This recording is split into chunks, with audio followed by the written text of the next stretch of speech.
Franklin Delano Roosevelt, FDR, was an American statesman and politician who served as the 32nd President of the United States from 1933 until his death in 1945.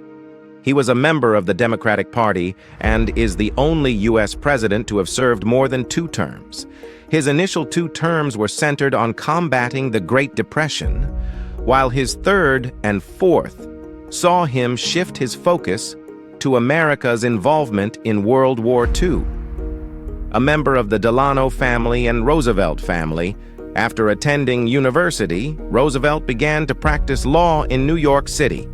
He was elected a member of the New York State Senate from 1911 to 1913 and was then the Assistant Secretary of the Navy under President Woodrow Wilson during World War I. Roosevelt was James M. Cox's running mate on the Democratic Party's ticket in the 1920 U.S. presidential election, but Cox lost to Republican nominee Warren G. Harding. In 1921, Roosevelt contracted a paralytic illness that permanently paralyzed his legs. Partly through the encouragement of his wife, Eleanor Roosevelt, he returned to public office as governor of New York from 1929 to 1933, during which he promoted programs to combat the Great Depression. In the 1932 presidential election, Roosevelt defeated Republican President Herbert Hoover in a landslide. During his first 100 days as president, Roosevelt spearheaded unprecedented federal legislation and directed the federal government during most of the Great Depression, implementing the New Deal in response to the most significant economic crisis in American history. He also built the New Deal coalition, realigning American politics into the fifth-party system and defining American liberalism throughout the mid-20th century. He created numerous programs to provide relief to the unemployed and farmers while seeking economic recovery with the National Recovery Administration and other programs. He also instituted major regulatory reforms related to finance, communications, and labor, and presided over the end of Prohibition. In 1936, Roosevelt won a landslide re-election with the economy having improved from 1933. But the economy relapsed into a deep recession in 1937 and 1938. He was unable to expand the Supreme Court in 1937. The same year, the Conservative Coalition was formed to block the implementation of further New Deal programs and reforms. Major surviving programs and legislation implemented under Roosevelt include the Securities and Exchange Commission, the National Labor Relations Act, the Federal Deposit Insurance Corporation, and Social Security. In 1940, he ran successfully for re-election, one entire term before the official implementation of term limits.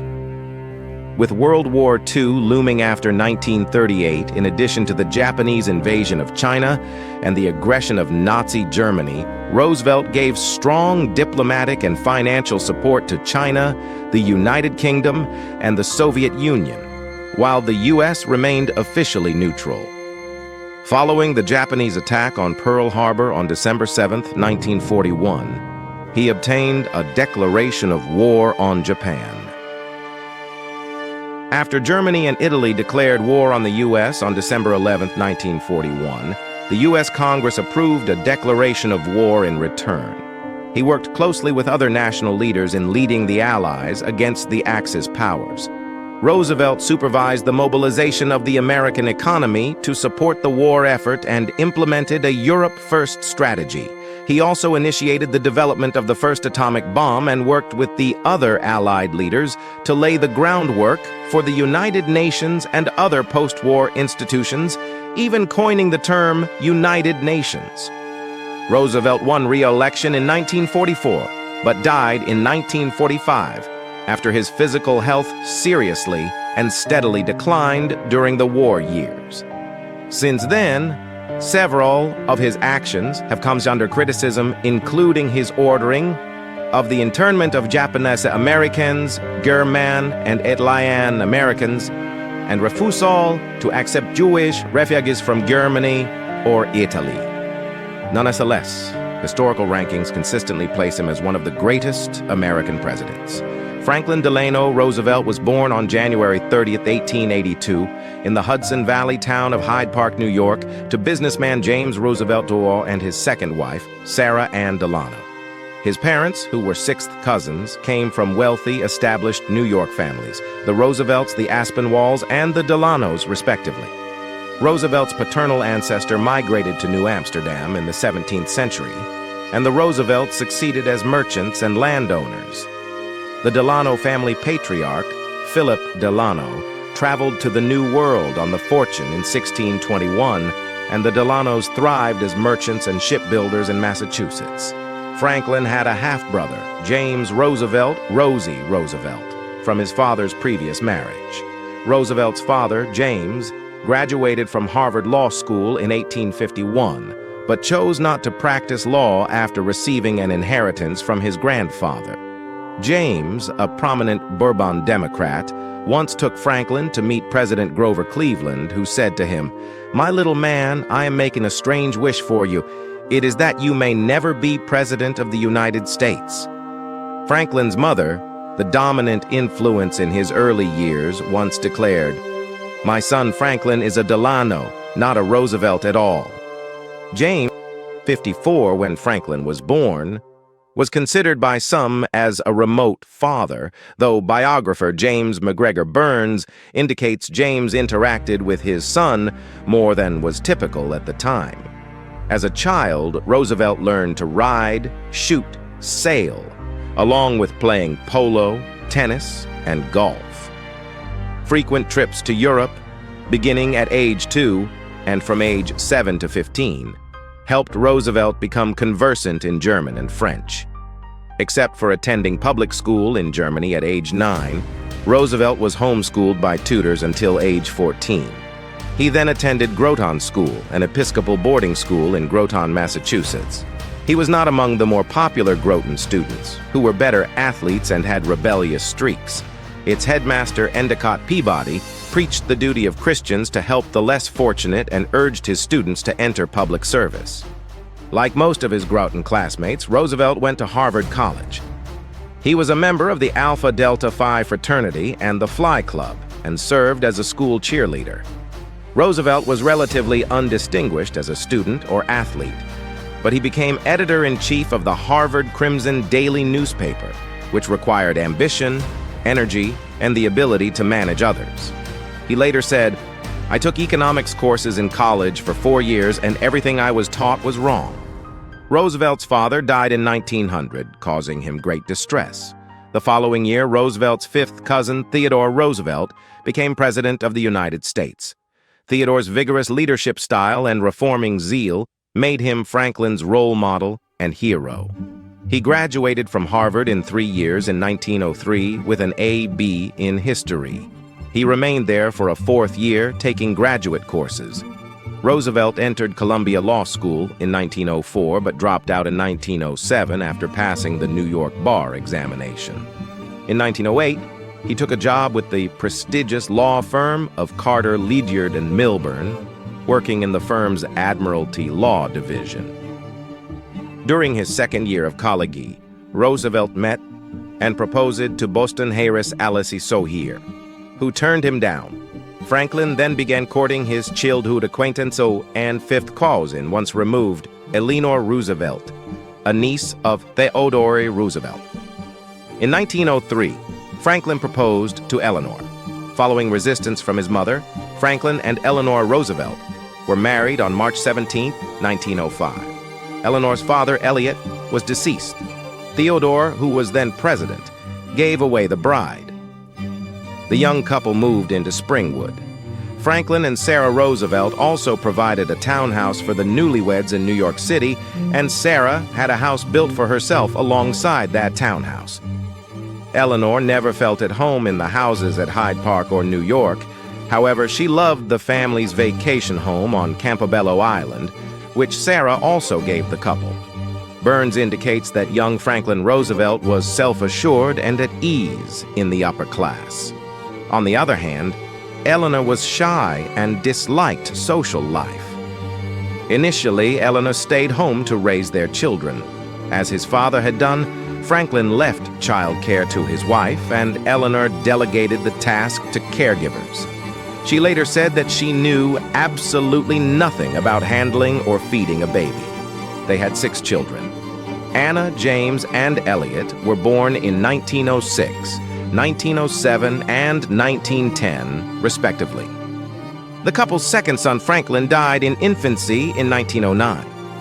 Another son, also named Franklin, was born in 1914, and the youngest, John, was born in 1916. Roosevelt had several extramarital affairs. He commenced an affair with Eleanor's social secretary, Lucy Mercer, soon after she was hired in 1914. That affair was discovered by Eleanor in 1918. Franklin contemplated divorcing Eleanor, but Sarah objected, and Mercer would not marry a divorced man with 5 children.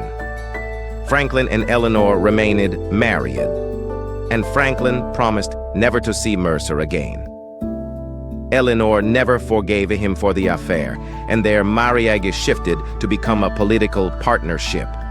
Eleanor soon established a separate home in Hyde Park at Valkill and devoted herself to social and political causes independent of her husband. The emotional break in their marriage was so severe that when Franklin asked Eleanor in 1942, in light of his failing health, to come live with him again, she refused. Roosevelt was not always aware of Eleanor's visits to the White House. For some time, Eleanor could not easily reach Roosevelt on the telephone without his secretary's help. Franklin, in turn, did not visit Eleanor's New York City apartment until late 1944. Franklin broke his promise to Eleanor regarding Lucy Mercer. He and Mercer maintained a formal correspondence and began seeing each other again by 1941. Roosevelt's son, Elliot, claimed that his father had a 20-year affair with his private secretary, Marguerite Lehan. Another son, James, stated that there is a real possibility that a romantic relationship existed between his father and Crown Princess Märtha of Norway, who resided in the White House during part of World War II. Aides referred to her at the time as the president's girlfriend, and gossip linking the two romantically appeared in newspapers.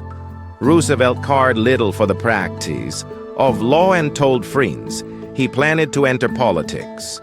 Despite his admiration for cousin Theodore, Franklin shared his father's bond with the Democratic Party, and in preparation for the 1910 elections, the party recruited Roosevelt to run for a seat in the New York State Assembly. Roosevelt was a compelling recruit. He had the personality and energy for campaigning and the money to pay for his own campaign. But Roosevelt's campaign for the state assembly ended after the Democratic incumbent, Louis Stuyvesant Chandler, chose to seek re-election. Rather than putting his political hopes on hold, Roosevelt ran for a seat in the state Senate. The Senate district, located in Dutchess, Columbia, and Putnam, was strongly Republican. Roosevelt feared that opposition from Theodore could end his campaign, but Theodore encouraged his candidacy despite their party differences. Acting as his own campaign manager, Roosevelt traveled throughout the Senate district via automobile at a time when few could afford a car.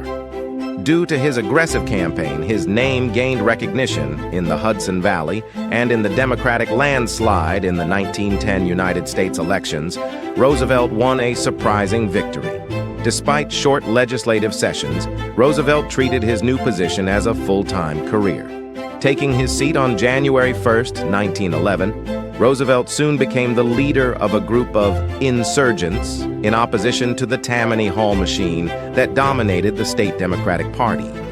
In the 1911 U.S. Senate election, which was determined in a joint session of the New York State Legislature, Roosevelt and 19 other Democrats caused a prolonged deadlock by opposing a series of Tammany-backed candidates.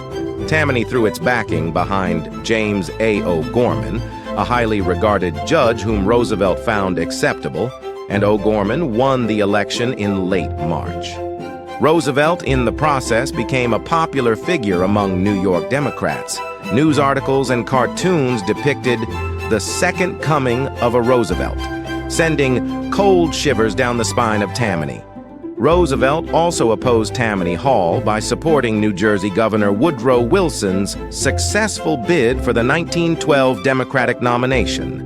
The election became a three-way contest when Theodore Roosevelt left the Republican Party to launch a third-party campaign against Wilson and sitting Republican President William Howard Taft. Franklin's decision to back Wilson over his cousin in the general election alienated some of his family, except Theodore. Roosevelt overcame a bout of typhoid fever that year and, with help from journalist Louis McHenry Howe, he was re-elected in the 1912 elections. After the election, he served as chairman of the Agriculture Committee. His success with farm and labor bills was a precursor to his later New Deal policies. He had then become more consistently progressive in support of labor and social welfare programs. Roosevelt's plan for Hoover to run fell through after Hoover publicly declared himself to be a Republican. But Roosevelt decided to seek the 1920 vice presidential nomination. After Governor James M. Cox of Ohio won the party's presidential nomination at the 1920 Democratic National Convention, he chose Roosevelt as his running mate, and the convention nominated him by acclamation. Although his nomination surprised most people, he balanced the ticket as a moderate, a Wilsonian, and a prohibitionist with a famous name. Roosevelt, then 38, resigned as assistant secretary after the Democratic convention and campaigned across the nation for the party ticket. During the campaign, Cox and Roosevelt defended the Wilson administration and the League of Nations, both of which were unpopular in 1920.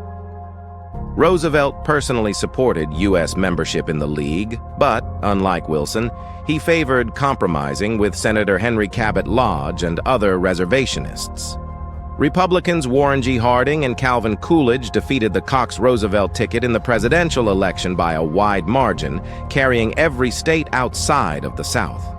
Roosevelt accepted the loss and later reflected that the relationships and goodwill that he built in the 1920 campaign proved to be a major asset in his 1932 campaign. The 1920 election also saw the first public participation of Eleanor Roosevelt, who, with the support of Louis Howe, established herself as a valuable political player. After the election, Roosevelt returned to New York City, where he practiced law and served as a vice president of the Fidelity and Deposit Company. Behind the Long Island State Park Commission and the New York State Council of Parks, Roosevelt accused Moses of using the name recognition of prominent individuals, including Roosevelt, to win political support for state parks, but then diverting funds to the ones Moses favored on Long Island, while Moses worked to block the appointment of Howie to a salaried position as the Taconic Commission secretary. Roosevelt served on the commission until the end of 1928, and his contentious relationship with Moses continued as their careers progressed. In 1923, Edward Bok established the $100,000 American Peace Award for the best plan to deliver world peace. Roosevelt had leisure time and interest, and he drafted a plan for the contest. He never submitted it because Eleanor was selected as a judge for the prize. His plan called for a new world organization that would replace the League of Nations. Although Roosevelt had been the vice presidential candidate on the Democratic ticket of 1920 that supported the League, by 1924, he was ready to scrap it. His draft of a Society of Nations accepted the reservations proposed by Henry Cabot Lodge in the 1919 Senate debate. The new society would not become involved in the Western Hemisphere, where the Monroe Doctrine held sway. It would not have any control over military forces.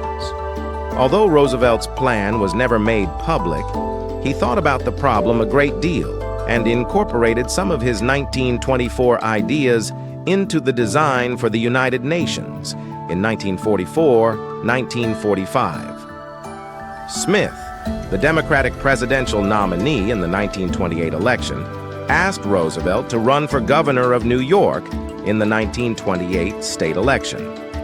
Roosevelt initially resisted, as he was reluctant to leave Warm Springs and feared a Republican landslide.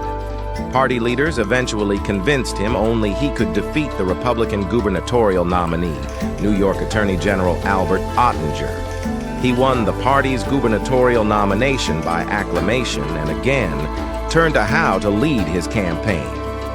Roosevelt was joined on the campaign trail by associates Samuel Rosenman, Francis Perkins, and James Farley, while Smith lost the presidency in a landslide and was defeated in his home state. Roosevelt was elected governor by a 1% margin and became a contender in the next presidential election. Roosevelt proposed the construction of hydroelectric power plants and addressed the ongoing farm crisis of the 1920s. Relations between Roosevelt and Smith suffered after he chose not to retain key Smith appointees like Moses. He and his wife Eleanor established an understanding for the rest of his career. She would dutifully serve as the governor's wife, but would also be free to pursue her own agenda and interests. He also began holding fireside chats, in which he directly addressed his constituents via radio, often pressuring the New York State legislature to advance his agenda. In October 1929, the Wall Street crash occurred, and the Great Depression in the United States began. Roosevelt saw the seriousness of the situation and established a state employment commission. He also became the first governor to publicly endorse the idea of unemployment insurance. Roosevelt proposed an economic relief package and the establishment of the Temporary Emergency Relief Administration to distribute those funds. Led first by Jesse Buster Strauss and then by Harry Hopkins, the agency assisted over 1/3 of New York's population between 1932 and 1938. Roosevelt also began an investigation into corruption in New York City among the judiciary, the police force, and organized crime, prompting the creation of the Seabury Commission.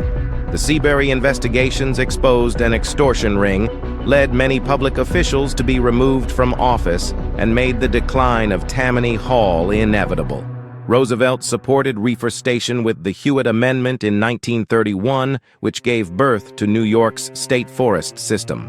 As the 1932 presidential election approached, Roosevelt turned his attention to national politics, established a campaign team led by Howe and Farley, and a brain trust of policy advisors, primarily composed of Columbia University and Harvard University professors. Roosevelt won 57% of the popular vote and carried all but 6 states. Historians and political scientists consider the 1932-36 elections to be a political realignment. Roosevelt's victory was enabled by the creation of the New Deal coalition, small farmers, the Southern whites, Catholics, big city political machines, labor unions, Northern Black Americans, Southern ones were still disfranchised, Jews, intellectuals, and political liberals. The creation of the New Deal coalition transformed American politics and started what political scientists call the New Deal party system, or the Fifth Party system. Between the Civil War and 1929, Democrats had rarely controlled both houses of Congress and had won just 4 of 17 presidential elections. From 1932 to 1979, Democrats won 8 of 12 presidential elections and generally controlled both houses of Congress. Roosevelt was elected in November 1932, but like his predecessors, did not take office until the following March. After the election, President Hoover sought to convince Roosevelt to renounce much of his campaign platform and to endorse the Hoover administration's policies. Roosevelt refused Hoover's request to develop a joint program to stop the economic decline, claiming that it would tie his hands and that Hoover had the power to act. During the transition, Roosevelt chose Howe as his chief of staff and Farley as postmaster general. Francis Perkins, as Secretary of Labor, became the first woman appointed to a cabinet position. William H. Woodin, a Republican industrialist close to Roosevelt, was chosen for Secretary of the Treasury, while Roosevelt chose Senator Cordell Hull of Tennessee as Secretary of State. Harold L. Ickes and Henry A. Wallace, 2 progressive Republicans, were selected for Secretary of the Interior and Secretary of Agriculture, respectively. In February 1933, Roosevelt escaped an assassination attempt by Giuseppe Zangara, who expressed a hate for all rulers. As he was attempting to shoot Roosevelt, Zangara was struck by a woman with her purse. He instead mortally wounded Chicago Mayor Anton Kermack, who was sitting alongside Roosevelt. Roosevelt was viewed as a hero by many African Americans, Catholics, and Jews, and he was highly successful in attracting large majorities of these voters into his New Deal coalition. From his first term until 1939, the Mexican repatriation started by President Herbert Hoover continued under Roosevelt, which scholars today contend was a form of ethnic cleansing towards Mexican Americans. Roosevelt ended federal involvement in the deportations. After 1934, deportations fell by approximately 50%. However, Roosevelt did not attempt to suppress the deportations on a local or state level. Mexican Americans were the only group explicitly excluded from New Deal benefits. The deprival of due process for Mexican Americans is cited as a precedent for Roosevelt's internment of Japanese Americans in concentration camps during World War II. Roosevelt won strong support from Chinese Americans and Filipino Americans, but not Japanese Americans, as he presided over their internment during the war. African Americans and Native Americans fared well in two New Deal relief programs, the Civilian Conservation Corps and the Indian Reorganization Act, respectively. Unlike Presidents Harding and Coolidge, Roosevelt stopped short of joining NAACP leaders in pushing for federal anti-lynching legislation.